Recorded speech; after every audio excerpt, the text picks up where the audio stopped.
Good evening, dear students. Now, going ahead in uniform motion, today we will be discussing about relative velocity.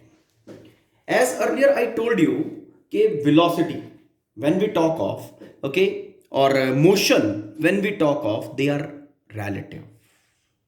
Relative mean when one observer is observing, the observer is getting something else. But when other observer is going through the same instance, और जब same चीज को दूसरा observer देख रहा है तो he is getting some other result. ठीक है, मतलब जहां रिजल्ट जो है वो ऑब्जर्वर के ऊपर डिपेंड कर रहा है. relative velocity as motion is relative. Okay, एक ऑब्जर्वर कहता है बॉडी मोशन में है लेकिन दूसरा ऑब्जर्वर कहता है बॉडी रेस्ट पे है. Rest and motion are relative. तो इन द सेम वे, ठीक, रिलेटिव वेलोसिटी की भी बात होगी. ठीक है, तो रिलेटिव वेलोसिटी मतलब when the value of velocity changes with respect to observer. Okay, if we define relative velocity, as velocity of one object with respect to other. Okay, mean suppose this is a body going with velocity a, body a going with velocity. This is another body bb. Okay, now if observer is sitting here in b and is trying to evaluate the velocity a, ठीक है, तो that will be the velocity of a as seen by observer in b. Okay, velocity of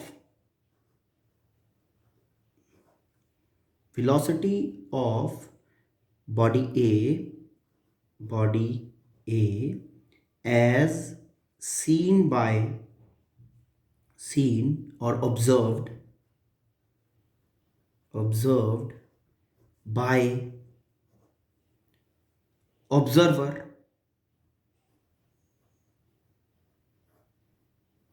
in body b which is moving with velocity vb. Okay, ठीक है, मतलब इसको अगर simple words में कहूं, we say this thing as velocity of body A with respect to B. velocity of body a with respect to b, this is relative velocity of a with respect to b. Okay, now if the things are going other way, mean B body को move करते हुए observe किया bye अ observer, ठीक है, sitting in body ए. मतलब observer जो है वो भी मूव कर रहा है वेलोसिटी ए के साथ. उसने वेलोसिटी ए के साथ मूव करते करते बी का वेलोसिटी इवैल्यूएट करने की कोशिश की. तो वो क्या इवैल्यूएट करेगा? Velocity of B with respect to A, V B A, इस तरह से इसको रीड करते हैं.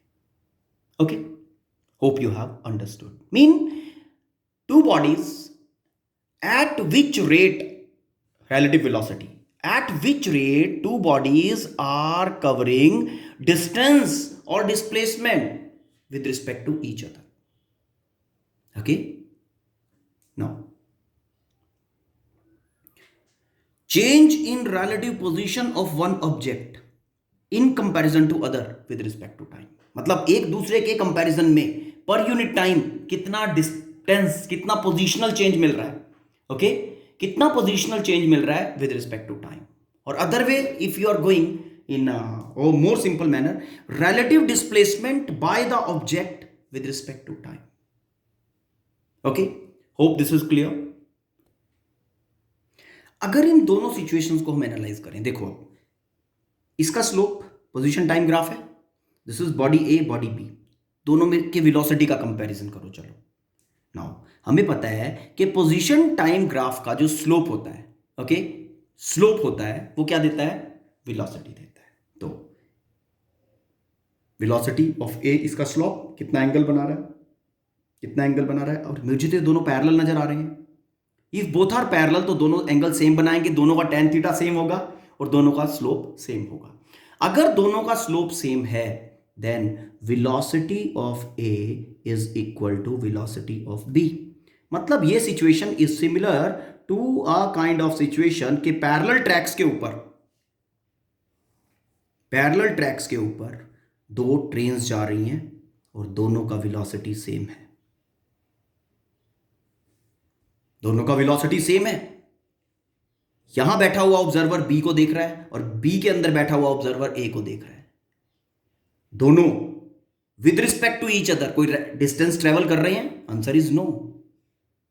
दोनों with respect to each other कोई डिस्टेंस ट्रेवल कर रहे हैं? दोनों ने सपोज करो यहीं से चलना स्टार्ट किया इकट्ठे, ओके, एक मिनट के बाद, क्योंकि दोनों का स्पीड सेम है, दोनों आमने सामने। उसके थोड़ी देर के बाद सेम टाइम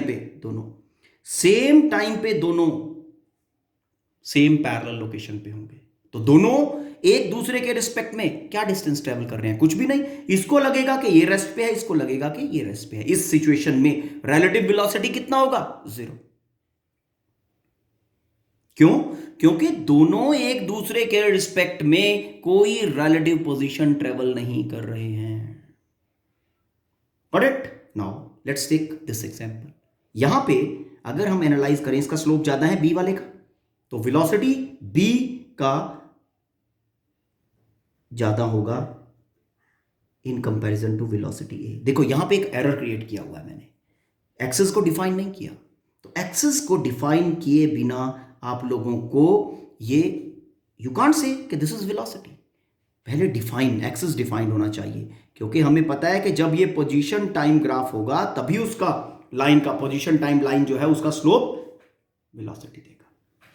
तो यहां पे velocity of B greater than velocity of A, mean B is moving faster in comparison to A. तो अगर हम पैरेलल ट्रैक्स के ऊपर इस ग्राफ के हिसाब से इन दोनों को चलाएं, देखो ये सिचुएशन है दोनों की, दोनों ने 0 टाइम पे चलना स्टार्ट किया। इसका लोकेशन जो अपना ए है, ए का लोकेशन ये मान लिया दोनों ओरिजिन है, ठीक है। ए वाला जो लोकेशन है ये ए है, ये बी है। ए का लोकेशन ओरिजिन के नज़दीक है लाइक दिस, और बी का लोकेशन 0 टाइम पे ओरिजिन से दूर है। दोनों ने इस तरह से चलना स्टार्ट किया। ये वेलोसिटी बी से चल रहा है विच इज फास्टर, ये वेलोसिटी ए से चल रहा है which is comparatively less. Okay, तो होगा क्या? इट इज गोइंग फास्टर, ये स्लो जाएगा। तो जैसे जैसे टाइम पास करेगा इन दोनों के बीच का डिस्टेंस बढ़ता चला जाएगा। मान लिया कि 1 मिनट के बाद ये बॉडी यहां पहुंच गई और 1 मिनट के बाद, क्योंकि ये स्लो चल रहा है, ये यहां पे पहुंचा। अभी इनिशियली इन दोनों का डिस्टेंस था इतना, डिस्प्लेसमेंट दोनों का इतना था, दिस मच। नाउ 1 मिनट के बाद दोनों का डिस्प्लेसमेंट हो गया, ये यहां पहुंचा ये वाला और ये वाला यहां पहुंच गया, तो दोनों ने कंपैरेटिव डिस्टेंस ट्रेवल किया इतना। दिस डिस्प्लेसमेंट इज कंपैरेटिवली मोर।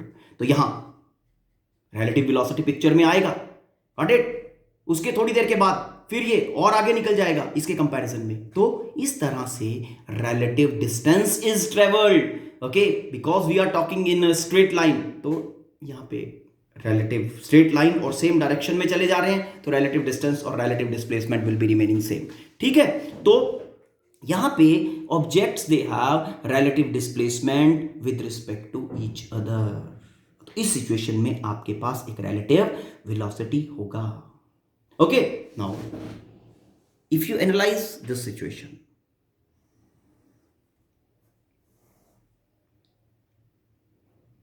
ठीक, ए ये है बेटा, this is velocity B, okay, and इसने पीछे से चलना शुरू किया बट फास्टर चला जा रहा है, इस कारण से ये बीच में इसको क्रॉस कर देगा।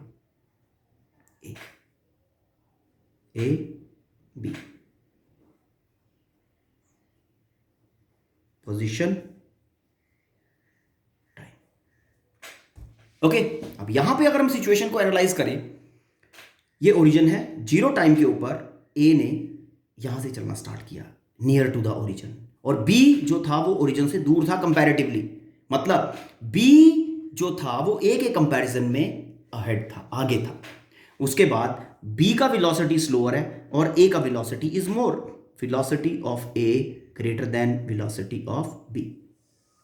b धीरे धीरे चल रहा है, a फास्टर चला जा रहा है। इस पोजीशन के ऊपर, इतने टाइम पे इस पोजीशन के ऊपर, ठीक है ना, a ने b को ओवरटेक कर दिया, a ने b को ओवरटेक कर दिया। दिस इज द थिंग, ये वाला पॉइंट रहेगा x, ठीक है। और इतने टाइम t के ऊपर ओवरटेकिंग हो जाएगी इस पोजीशन पे, और फिर उसके बाद a इज गोइंग अहेड और a और b का रिलेटिव डिस्टेंस बढ़ता चला जा रहा है बिकॉज गोइंग फास्टर, और इस सिचुएशन में रिलेटिव वेलोसिटी होगा, ठीक है। तो comparative velocity is basically the relative velocity. Let's solve a simple problem to understand the relative velocity in a better way. Okay, अब देखना, a b, this is a, this is b, ठीक है। Body a is moving with 40 kilometer per hour. Okay, this is moving with 60 kilometer per hour. Okay, this separation is 400 kilometer. ठीक है, fine. Now दोनों objects कितने time के बाद meet करेंगे? अब ध्यान देना, हमने कहा after how much time both the objects will be meeting. मान लिया दोनों यहां पे मीट कर रहे हैं, कितनी देर के बाद मीट करेंगे, ठीक। अब अगर हम ध्यान दें, ये जो 400 किलोमीटर का डिस्टेंस है, this is travelled by this as well as this. Zero time पे दोनों ने चलना स्टार्ट किया। अगर 1 घंटे की बात करूं, आफ्टर 1 आवर ये 40 किलोमीटर चलेगा और ये 60 किलोमीटर चलेगा, तो कितना ट्रेवल कर दिया दोनों ने? 100 किलोमीटर। फिर अगले 1 घंटे में 40 मोर और ये 60 मोर, है ना।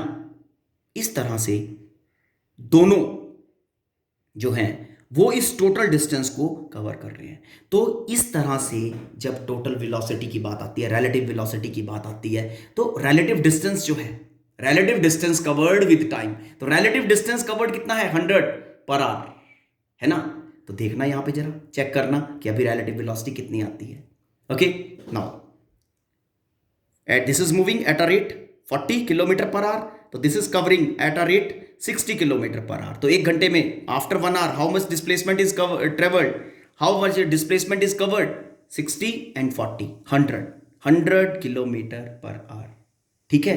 तो now relative velocity is equal to आ गया 100 किलोमीटर पर आवर। क्यों? क्योंकि 1 घंटे में इसने 60, 1 घंटे में इसने उसी 1 आवर के अंदर 40, 60, 40, 100। टोटल डिस्प्लेसमेंट कितना है?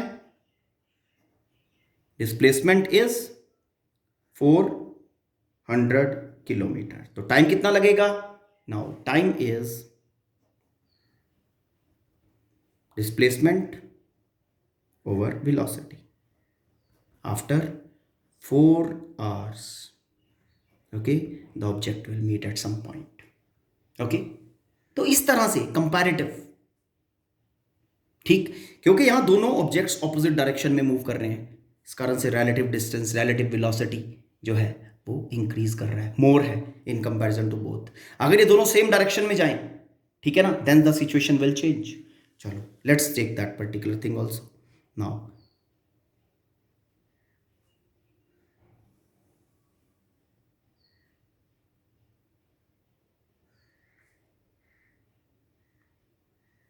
this is one object, say going 40 kilometer per hour in this direction, और नाउ ये 60 वाला देखते हैं। चलो अब सिचुएशन को एनालाइज कर लेते हैं। 60 किलोमीटर पर आवर, दोनों है स्टार्टेड फ्रॉम, ठीक है, लोकेशन एक रोड के ऊपर, बोथ आर रनिंग, ठीक। नाउ दोनों ने इनिशियली सेम पॉइंट से स्टार्ट किया, तो दोनों में डिस्टेंस और डिस्प्लेसमेंट 0। नाउ अगर रिलेटिव डिस्प्लेसमेंट, अब अगर 1 घंटे के बाद की बात करें, 1 आवर के बाद, 1 आवर के बाद ये 40 वाली लोकेशन पे होगा, 40 किलोमीटर लोकेशन पे, क्योंकि 40 किलोमीटर पर आवर और ये 60 किलोमीटर पर आवर, तो यहां पे होगा ये 60 किलोमीटर पर आवर। ये 40 किलोमीटर वाले लोकेशन पे है और ये 60 किलोमीटर पर आवर वाले लोकेशन पे है। तो रिलेटिव डिस्प्लेसमेंट कितना हुआ इसका? 60 एंड 40, 20 किलोमीटर। कितने टाइम में? 1 आवर के अंदर। 1 आवर के अंदर 20 किलोमीटर इन 1 आवर। तो यहां जो रिलेटिव वेलोसिटी बनी वो कितनी बनी? 20 किलोमीटर पर आवर, क्योंकि दोनों सेम डायरेक्शन में जा रहे हैं, ठीक है, which is less than both. और यहां दोनों ऑपोजिट डायरेक्शन में चले जा रहे थे। यहां रिलेटिव वेलोसिटी कितना बन रहा था? 1 आवर में इसने ट्रेवल किया 40 और उसी 1 आवर में इसने ट्रेवल किया 60। तो टोटल जो डिस्प्लेसमेंट इन 1 आवर कितना था? वो 100 किलोमीटर इन 1 आवर। तो कितना बना? 100 किलोमीटर पर आवर। वेलोसिटीज दोनों सेम हैं, इस सिचुएशन की भी और इस सिचुएशन की भी, फाइन, ओके, लेकिन उनका जो रिलेटिव वेलोसिटी आ रहा है वो डिफरेंट आ रहा है। व्हाई? क्योंकि directions of velocities are different. Okay, time gradually they are having different displacement with respect to time. इस कारण से रिलेटिव वेलोसिटी जो है वो वेरी कर रहा है। Now how to determine the relative velocity, I mean calculation. Okay, simple, बड़ा सिंपल वे है, let us see. First case is when objects are moving in same direction on parallel straight path. Parallel straight path, same direction. Mean, this is the situation. This is your first object going with velocity VA. This is the second one going with velocity B. Okay. You are told कि आपको find करना है VAB। कैसे read करेंगे इसको? Velocity of A with respect to B. अगर यहां पूछा जाए कि ऑब्जर्वर कहां पे है, ऑब्जर्वेशन कहां से ली जा रही है? With respect to B, B के रिस्पेक्ट में ऑब्जर्वेशन लिया जा रहा है, मतलब observer is in system B. इस बी ऑब्जेक्ट के अंदर ऑब्जर्वर बैठ के ऑब्जर्व कर रहा है and calibrating and evaluating the velocity of A. कैसे होगा? देखो बेटा, सबसे पहले किसके रिस्पेक्ट में, किस ऑब्जेक्ट के रिस्पेक्ट में हमें वेलोसिटी फाइंड करना है वो एनालाइज करो। विद रिस्पेक्ट टू बी हमें वेलोसिटी फाइंड करना है। Okay, with respect to B velocity find करना है, तो इस बी वेक्टर को जीरो कर दो। जो वेलोसिटी ऑफ बी है ना उसको जीरो करो। कैसे जीरो होगा? बी को जीरो करने के लिए, इस वेलोसिटी वेक्टर को जीरो करने के लिए मैंने क्या किया? एक उतना ही ऑपोजिट, ये वीबी था, मैंने यहां माइनस वीबी वेक्टर अटैच कर दिया, माइनस वीबी अटैच किया। वीबी वेक्टर के साथ माइनस वीबी अटैच करने से क्या हुआ? दोनों कैंसिल हो गए, because equal and opposite vectors cancel each other. हो गया जीरो। अब यही वेक्टर इसके साथ भी ऐड कर दो, माइनस वीबी, ठीक है, ये जीरो। अब इसका एनालिसिस करते हैं। दिस वेलोसिटी इज बिगर है ना, और ये स्मॉलर है, तो इसका रिजल्टेंट जो दोनों का आएगा वो आएगा बिगर के डायरेक्शन में, ठीक। और कितना आएगा? See that. तो आपका जो velocity of A with respect to B के मैग्नीट्यूड की बात कर लेते हैं सिर्फ, का मैग्नीट्यूड जो बनेगा वो बनेगा V A minus V B. इन दोनों को मैंने ऐड कर दिया। V A minus V B का मतलब ये है magnitude of A minus magnitude of B. Fine. जब इस तरह से हम दो ऑपोजिट वेक्टर ऐड करते हैं तो जो मैग्नीट्यूड आता है रिजल्टेंट, वो सिंपल सब्ट्रैक्शन होता है, ओके। और जो रिजल्टेंट आती है उस वेक्टर की वो होती है बिगर वेक्टर के डायरेक्शन में। अगर ए बड़ा है तो रिजल्टेंट ए की डायरेक्शन में आएगी, अगर बी बड़ा है तो बी के डायरेक्शन में आएगी, ओके। अब यहां पे आप देखो, जो जो relative velocity of A with respect to B है, दैट इज क्या है? डिफरेंस। दोनों वेलोसिटीज का डिफरेंस वेक्टर्स की फॉर्म में भी लिखा जा सकता है, नो प्रॉब्लम, ओके। दोनों वेलोसिटीज का डिफरेंस, लेकिन कब है ये? When both the objects they are moving on parallel paths, okay, in the same direction, जैसा हमने एग्जाम्पल लिया था। ठीक, एग्जाम्पल लिया था कि one object is going with 20 metre per second, another object going with 40 meter per second. This is A, this is B. आपको कहा जाता है find velocity of B with respect to A. velocity of B with respect to A find करो। तो velocity of B with respect to A find करने के लिए, with respect to A find करना है तो A को जीरो करेंगे। ओके, A को जीरो करने के लिए हमें -20 है तो -20 ऑपोजिट डायरेक्शन में लगा दो, लग गया -20 मीटर पर सेकेंड। ओके, और वही सेम वेक्टर इसके साथ भी अटैच कर दिया बेटा, -20 मीटर पर सेकेंड। ठीक, ये जीरो हो गया, इसको छोड़ दो, और ये कितना बना 40 इन दिस डायरेक्शन है, तो ये जब साइन नहीं है तो प्लस है ये।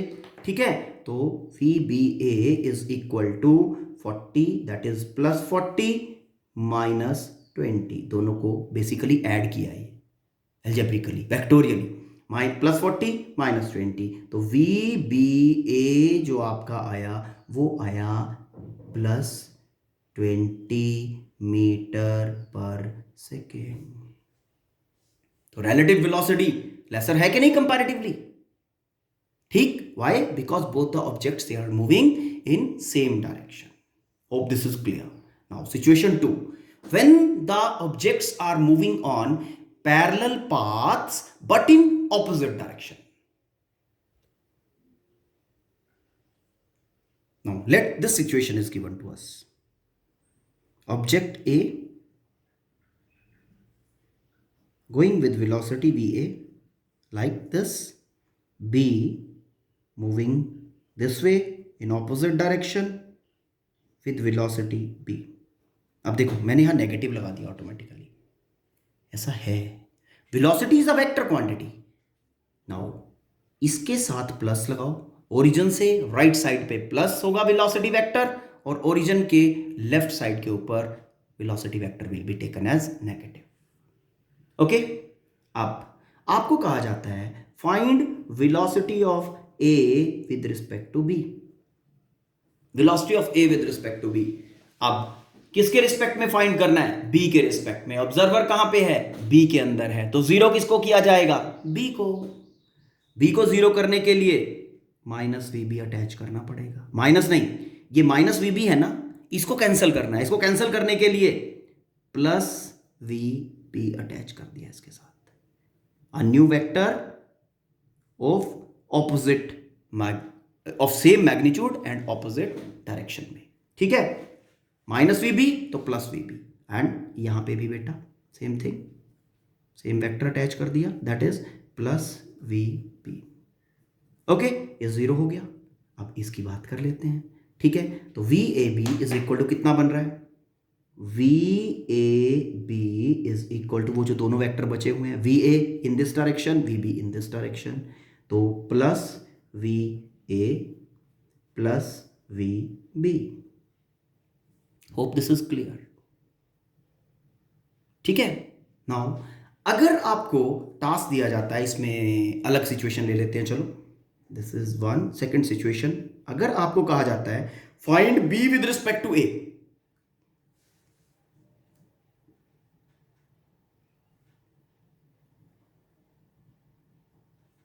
A going with VA, B going with VB। Okay, ठीक है, नाउ यहां पे अगर आपको कहा जाए find velocity of B with respect to A, observer कहां पे है? A में है। नाउ पहले पॉजिटिव नेगेटिव लगाओ, राइट साइड पे ओरिजिन के पॉजिटिव और ये लेफ्ट पे है negative. With respect to A, तो जीरो किसको करना है? A को। A को जीरो किया, A को जीरो कर दिया। A को जीरो करने के लिए मुझे -VA लगाना पड़ेगा इस डायरेक्शन में, -VA, उसके बाद -VA दिस वे, ठीक, -VA दिस वे। ठीक है, फिर ये जीरो हो गया और इनको ऐड कर दो, वी आर गेटिंग दिस। अगर यहां ध्यान से देखें तो जब ऑपोजिट डायरेक्शन में हमारे जो ऑब्जेक्ट्स हैं वो जा रहे हैं, relative velocity is equal to sum of the velocities. लेकिन जब हमारा ऑब्जेक्ट सेम डायरेक्शन में चले जा रहे हैं पैरेलल ट्रैक्स के ऊपर, जो रिलेटिव वेलोसिटी है that is difference of the velocities like this. Hope this is clear. Try to go through, okay, and try to understand, and if there is any problem then we will be discussing it later. Thank you. Have a nice day.